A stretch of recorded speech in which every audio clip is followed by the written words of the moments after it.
সুপ্ৰভাত শ্ৰদ্ধাৰ থলগিৰি মুক্তিকামী জনগণ আৰু স্বাধীনতা সংগ্ৰামৰ প্ৰিয় বিপ্লৱী সৈনিক সহযোদ্ধাসকল ৪৬ সংখ্যক প্ৰতিষ্ঠা দিৱসৰ আজিৰ এই মহেন্দ্ৰক্ষণত সকলোলৈকে সুপ্ৰভাত তথা মান্য অনুসাৰে সশ্ৰদ্ধ প্ৰণাম মুক্তি সম্ভাষণ আৰু বৈপ্লৱিক শুভেচ্ছা যাচিলোঁ।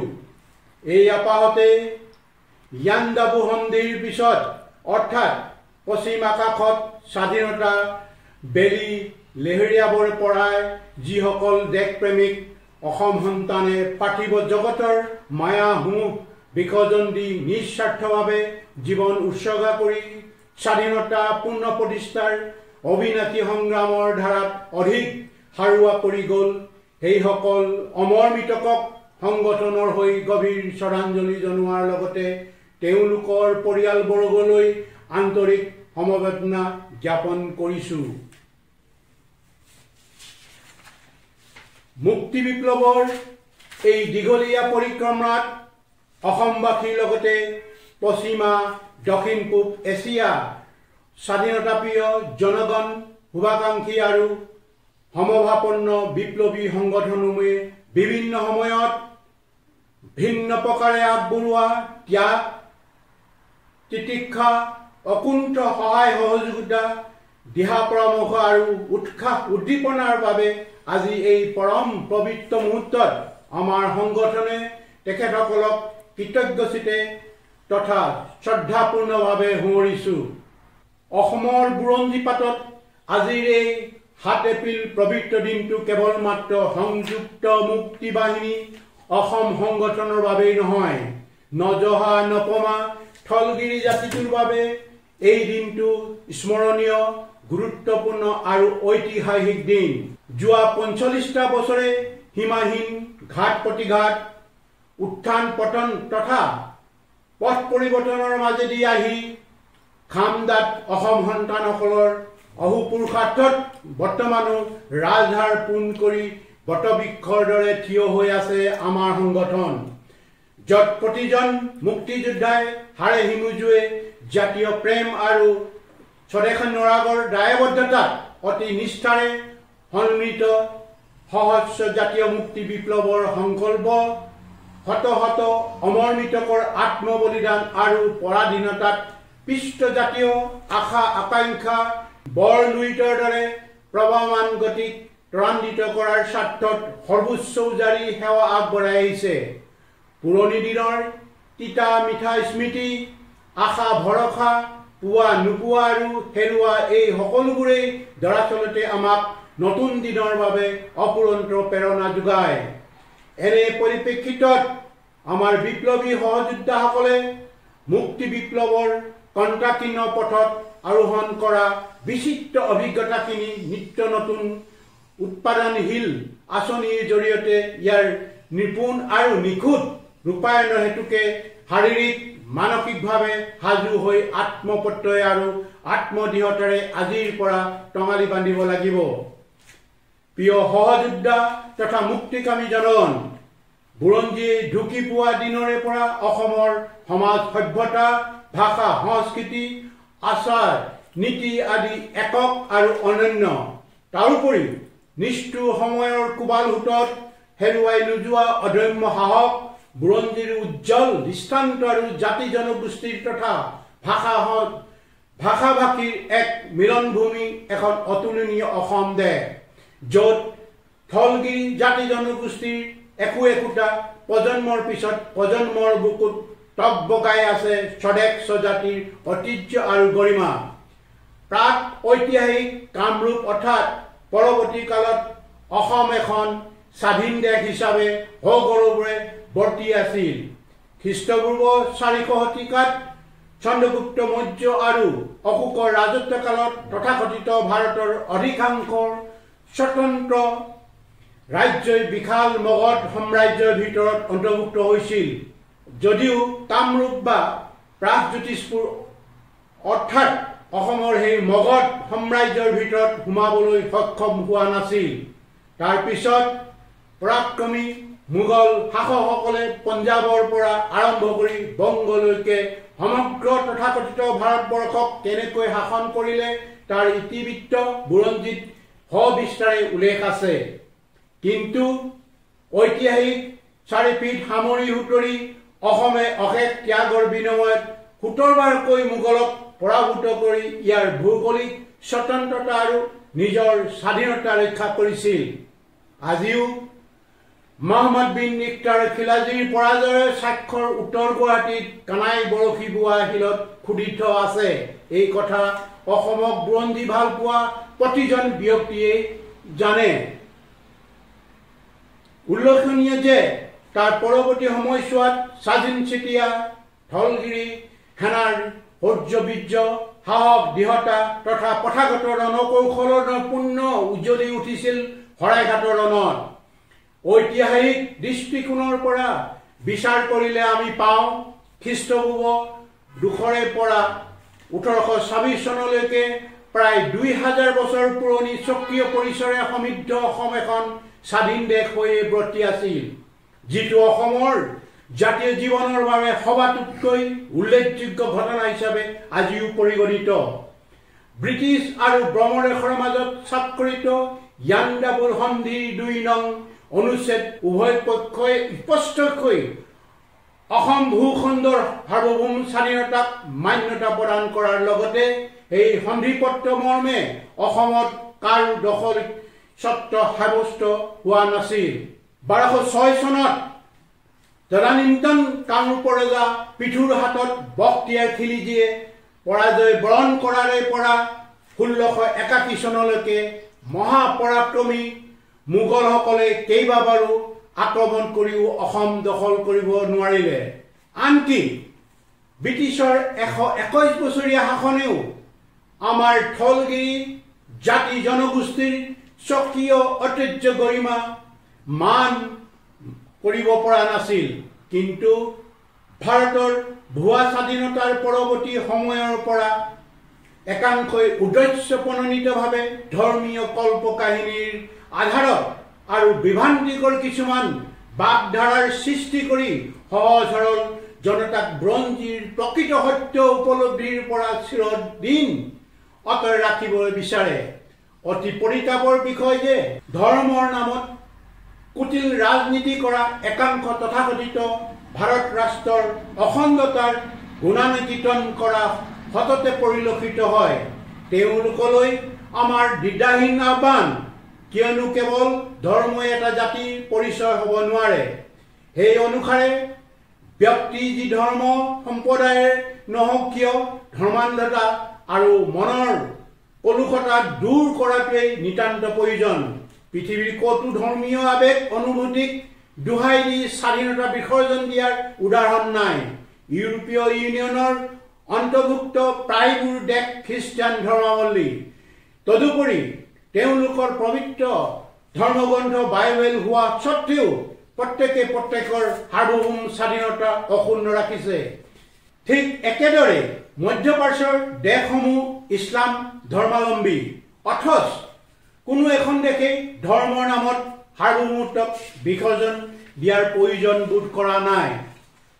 আমাৰ প্ৰতিবেশী ৰাষ্ট্ৰ বাংলাদেশ তেতিয়াই পূৰ্ববংগ পাকিস্তানৰ সৈতে একে ইছলাম ধৰ্মাৱলম্বী হৈও কেনেকৈ দুখন স্বাধীন সাৰ্বভৌম ৰাষ্ট্ৰৰ সৃষ্টি হ'ল।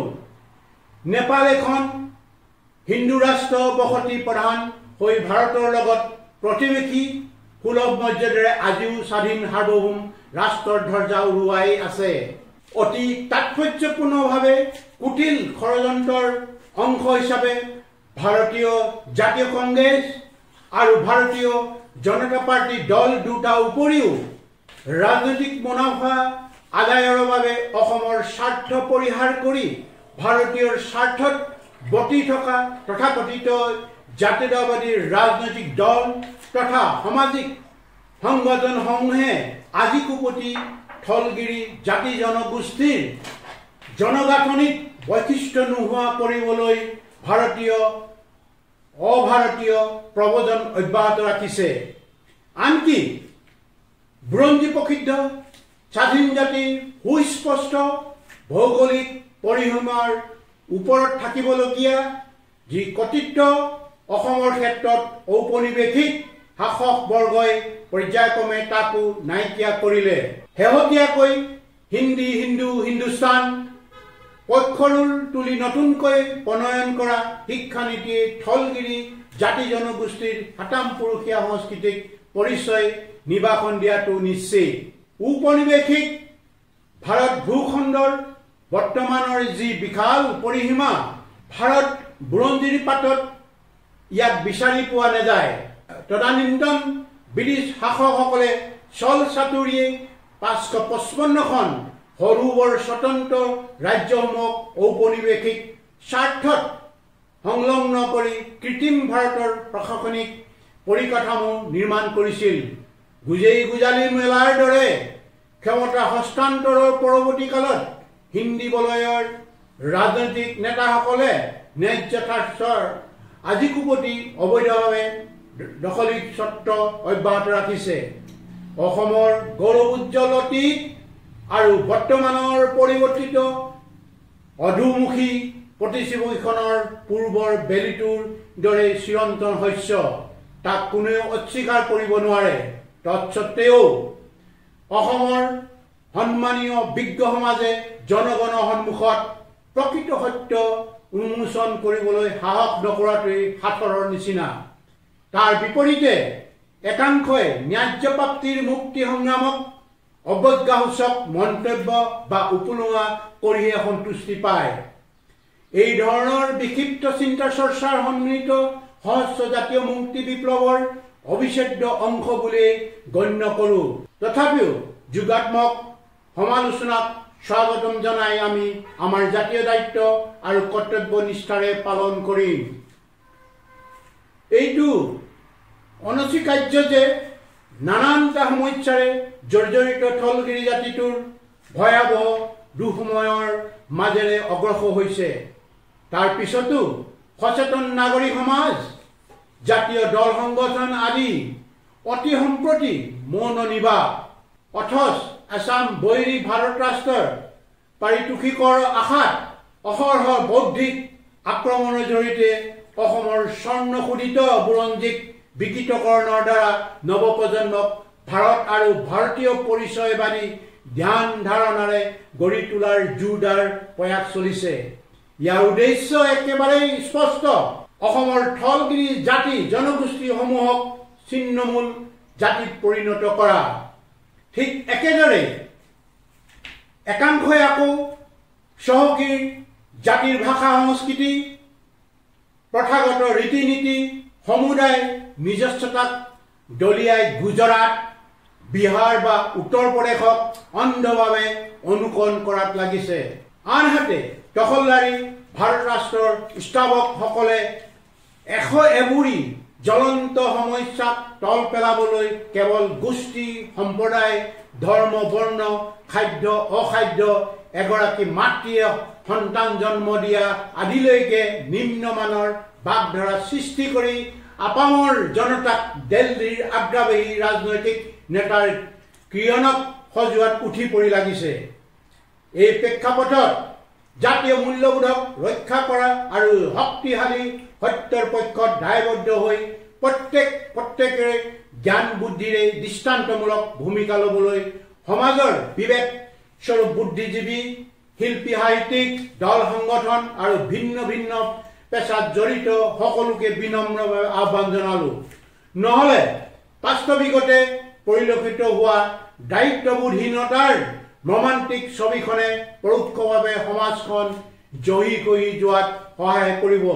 সেয়েহে সময় থাকোঁতে প্ৰত্যেকে প্ৰত্যেকৰ স্ব আৰোপিত সামাজিক দায়িত্ব সচেতনভাৱে পালন কৰাটো উচিত বুলি ভাবোঁ। অন্যথা সময়ে কাকো ক্ষমা নকৰে। অৱশ্যে দুষ্কৃতিকাৰীক প্ৰতিহত কৰাৰ ক্ষেত্ৰত আমাৰ সংগঠনেও হাত সাবুদি থকাৰ প্ৰশ্ন আহিব নোৱাৰে। আমি সকলোৱে নিশ্চয় প্ৰত্যক্ষ কৰিছোঁ যে এসময়ত ভাই ককাইৰ দৰে জীৱন নিৰ্বাহ কৰি অহা হাতামপুৰুষীয়া ঐক্য সম্প্ৰীতিৰ সমাজখন সাম্প্ৰতিক ধৰ্ম সম্প্ৰদায় জাত পাতৰ নামত পাৰস্পৰিক ঘৃণা বিদ্বেষ অবিশ্বাস অপমান আদিৰে এদেউ দুদেউ লুটা নিয়াৰ সেৱে এফালৰ পৰা ৰঘুমলাৰ দৰে চানি ধৰিছে। একতাই পৰম শক্তি এই আপাত বাক্যহাৰী গুৰাৰ্থ যেন পাহৰি গৈছে। নিজৰ মাজতেই বিভেদৰ বীজ সিঁচি হাই কাজিয়া বাক বিতণ্ডাৰ নিচিনা অনৰ্থক সংঘাতত লিপ্ত থাকি ক্ৰমান্বয়ে মৌলিক সমস্যাৰ পৰা আঁতৰাই আহিছে। আজিৰ বিভেদকামীৰ শক্তিৰ উচতনিত যেন জাতীয় সংহতি চিৰকলীয়াৰ বান্ধোন লাহে লাহে তাচপাতৰ ঘৰৰ দৰে খহিব ধৰিছে। আঁঠুত সোণ বিচৰাসকলে অতি সহজে বৈশ্বিক সা সম্পত্তি গৰাকী হোৱাৰ বাসনাত নিমজ্জিত। মেদ মৰা ঋণেৰে বোজা আৰু ৰং বিৰঙৰ আঁচনিৰ প্ৰভাৱত আজি জাতি পৰমুখী পেখী হ'ল। সুৰা আৰু ড্ৰাগছ আসক্তৰ অতপালিত সাধাৰণ জনতা অকল আতংকিত হোৱাই নহয়, সমাজখনো ধ্বংসৰ গৰাহত। ব্ৰিটিছ আমোলত থলগিৰি জনতাক বৰবি কানি খুৱাই যিদৰে জাতিটোক হুৰুপা কৰি তুলিছিল, ঠিক তেনেদৰে আজিও শাৰীৰিক মানসিক শক্তি নাইকিয়া কৰি ভৱিষ্যত প্ৰজন্মক পংগু কৰিব বিচাৰিছে। গতিকে প্ৰতিবাদ প্ৰতিৰোধ সময়োপযোগী আৰু অতিশয় প্ৰয়োজন হৈ পৰিছে। অন্যথা ভাৰতীয় সম্প্ৰসাৰণবাদী ৰাজনীতিয়ে দুৰ্দশাগ্ৰস্ত জাতিৰ সামাজিক সাংস্কৃতিক আৰু আশা আকাংক্ষাক দবা খেলৰ গুটিৰ নিচিনা ব্যৱহাৰ কৰিলেও তাৰ নীৰৱ দৰ্শক হৈ থকাৰ অবিহনে অন্য কোনো গত্যন্তৰ নাথাকিব। এই বিশৃংখল তথা ৰোগাক্ৰান্ত সমাজ ব্যৱস্থাত সম্ভাৱ্য সকলো দিশতে আমাৰ মাতৃ সমাজেও সৰব ভূমিকা লোৱাটো কেৱল প্ৰয়োজনীয় নহয়, অনিবাৰ্যও। তথাকথিত স্বাধীনতাৰ ৬০ বছৰ পিছতো অসমৰ ৩% লোক আজি দৰিদ্ৰ সীমাৰ তলত। ৭০%তকৈ অধিক কৃষিজীৱী লোক বসবাস কৰা অসমত আজি খেতি পথাৰত কাম কৰিবলৈ থলুৱা কৃষকৰ অভাৱ। আজি গ্ৰাম্য অৰ্থনীতিৰ ভেটি তছনছ। বাহিৰে ৰং চং ভিতৰি কোৱা কোৱাৰ লেখীয়া প্ৰাকৃতিক সম্পদ চহকী জাতি আজি ঋণগ্ৰস্ত হ'ল। এইটো সকলোৱেই জ্ঞাত যে এটা জাতিৰ কৰ্মসংস্কৃতি যিমানেই সুদৃঢ় আৰু প্ৰসাৰিত হ'ব, সিমানেই সামাজিক সুস্থিৰতা তথা মূল্যবোধো শক্তিশালী হৈ উঠিব। ব্যৱহাৰিক শিক্ষাৰ মাজেৰে জ্ঞানৰ প্ৰসাৰ সাধনৰ জৰিয়তে জাতীয় অৰ্থনীতিৰ ভেটিও টনকিয়াল হ'ব। সেয়েহে সমকালীন পৰৱৰ্তী পৰিস্থিতিত আফলা কথাৰে নহয়, জাতিটোক জীয়াই ৰাখিবলৈ ভাষা কৃষ্টি সংস্কৃতি আৰু স্বনিৰ্ভৰশীল অৰ্থনীতি গঢ়ি তুলিব লাগিব, যিটো দীৰ্ঘদিনীয়া পৰাধীনতাই সৃষ্টি কৰা দাসত্বৰ অধীনত সুদূৰ পৰাহত। সাম্প্ৰতিক বিশ্বৰ ভূ ৰাজনীতিত নজৰ দিলে এইটো জল পটপট যে কাৰিকৰী দক্ষতা, বৈজ্ঞানিক গৱেষণাৰ প্ৰচুৰ অগ্ৰগতি তথা ইয়াৰ সমান্তৰালভাৱে অৰ্থনৈতিক প্ৰগতি আৰু সামৰিক শক্তিৰ উন্নয়নে নতুন শিখৰ চুবলৈ সক্ষম হৈছে।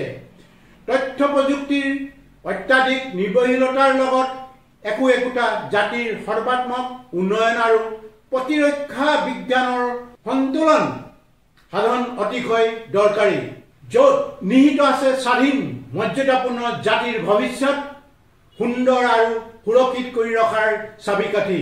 এইখিনিতে উল্লেখ কৰিব খুজিছোঁ, বিজ্ঞান প্ৰযুক্তি আৰু মেধাশক্তি এখন দেশৰ প্ৰগতিৰ আধাৰ। বৈজ্ঞানিক গৱেষণা, প্ৰযুক্তিগত উদ্ভাৱন আৰু তাৰ পৰিপূৰকভাৱে সামৰিক শক্তিক সন্তুলিত ৰূপত অগ্ৰাধিকাৰ দিয়া দেশসমূহে অৰ্থনৈতিক তথা সামাজিক ক্ষেত্ৰত বিশ্বক নেতৃত্ব দিবলৈ সক্ষম হৈছে। কিন্তু অতি পৰিতাপৰ কথা এইটোৱেই যে উন্নয়নৰ পক্ষৰুল তুলি থলগিৰি জনতাক ঔপনিৱেশিক ভাৰতৰ সংবিধান আৰু গণতন্ত্ৰৰ নামৰ পিঞ্জৰাত বন্দী কৰি সম্পদসমূহৰ লুণ্ঠন ৰাজ অব্যাহত ৰখাটোৱে ব্যস্ত আছে।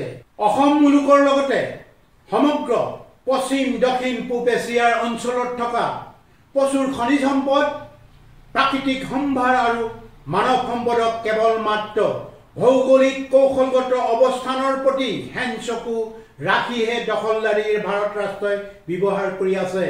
প্ৰকৃততে ভূ ৰাজনৈতিক সমীকৰণ সাপেক্ষে ইয়াত গঢ়ি তোলা হৈছে আন্তঃগাঁথনি, দখলদাৰী বাহিনীৰ শিবিৰ, যাতায়াত ব্যৱস্থাকে আদি কৰি নিৰাপত্তাৰ লগত সংলগ্ন কিছু সা সুবিধা। ইয়াৰ অন্তৰালত আছে দখলদাৰী ভাৰত ৰাষ্ট্ৰৰ অৰ্থনৈতিক স্বাৰ্থ আৰু হিন্দী বলয়ৰ সুৰক্ষা। সেয়েহে আমাৰ আহ্বান, ভাৰত ৰাষ্ট্ৰই ঔপনিৱেশিক চৰিত্ৰ ত্যাগ কৰি এই অঞ্চলৰ প্ৰতিটো স্বাধীনচিতীয়া জাতি হত্যাৰ বুৰঞ্জীৰ প্ৰদত্ত ৰাজনৈতিক অধিকাৰ সুৰক্ষিত কৰক। দীৰ্ঘদিনীয়া অসম ভাৰত ৰাজনৈতিক সংঘাতৰ প্ৰাণকেন্দ্ৰ যিহেতু হেৰুৱা স্বাধীনতা পুনৰ প্ৰতিষ্ঠা কৰা। গতিকে দাঁতিকাষৰীয়া ৰাষ্ট্ৰসমূহৰ দৰে প্ৰতিবেশী ৰাষ্ট্ৰসুলভ আচৰণে অসম তথা এই অঞ্চলৰ ৰাজনৈতিক স্থিতিশীলতাৰ, অৰ্থনৈতিক সমৃদ্ধিৰ আৰু সামাজিক সমতা আনিব। ৰাজনৈতিক বিজ্ঞানৰ সম্যক ধাৰণা থকা মাত্ৰাকে জ্ঞাত যে বন্ধু সলাব পাৰিলেও কিন্তু প্ৰতিবেশী সলাব নোৱাৰি।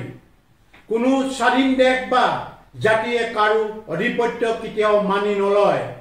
এনে আধিপত্যবাদী মনোবৃত্তিৰ বাবে প্ৰতিবেশী ৰাষ্ট্ৰসমূহৰ ভৌগোলিক নিৰাপত্তা তথা সাৰ্বভৌম চৰিত্ৰ অক্ষুণ্ণ ৰখা ভাৰত ৰাষ্ট্ৰৰ আজি এই অঞ্চলৰ বাবেও প্ৰচণ্ড ভাবুকি।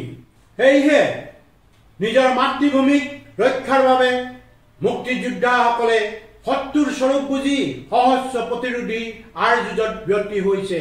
আমাৰ আস্থা আৰু বিশ্বাস বুৰঞ্জী প্ৰকৃত থলগিৰি জাতিৰ ওপৰত বৈৰী ভাৰত ৰাষ্ট্ৰই দশক দশক ধৰি চলাই থকা শোষণ, বঞ্চনা, অন্যায়, অৱদমনৰ বিৰুদ্ধে আৰু জাতিৰ মুক্তিৰ হকে প্ৰকৃত গণতন্ত্ৰ, মানৱ অধিকাৰ প্ৰতিষ্ঠাৰ স্বাৰ্থত যি বিশ্ব সম্প্ৰদায়ে আমাৰ কাষত থিয় দিব।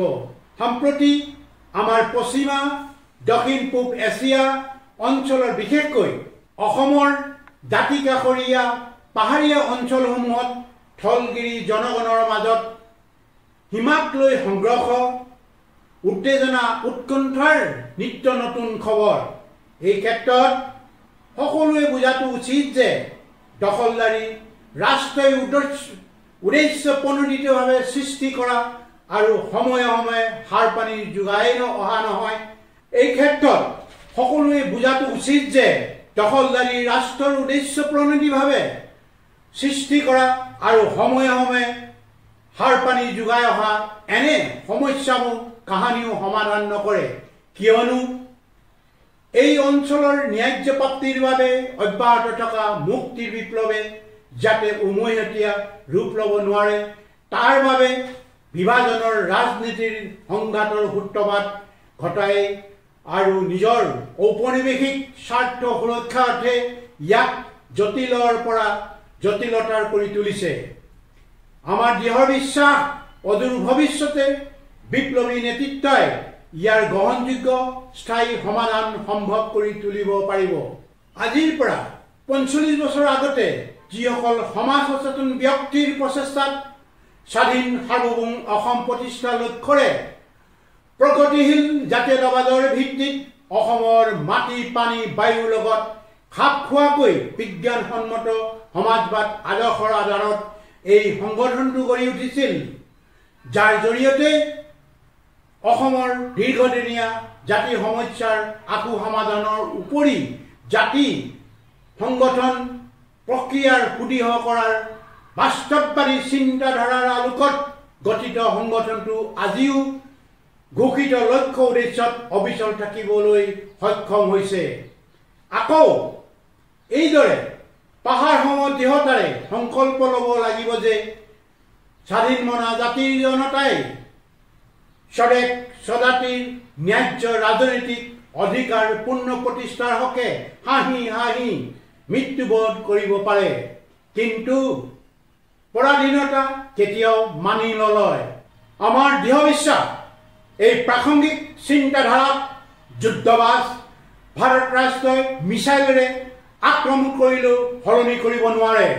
আমি সকলোৱে জানো সমাজ আৰু সময় পৰিৱৰ্তনশীল।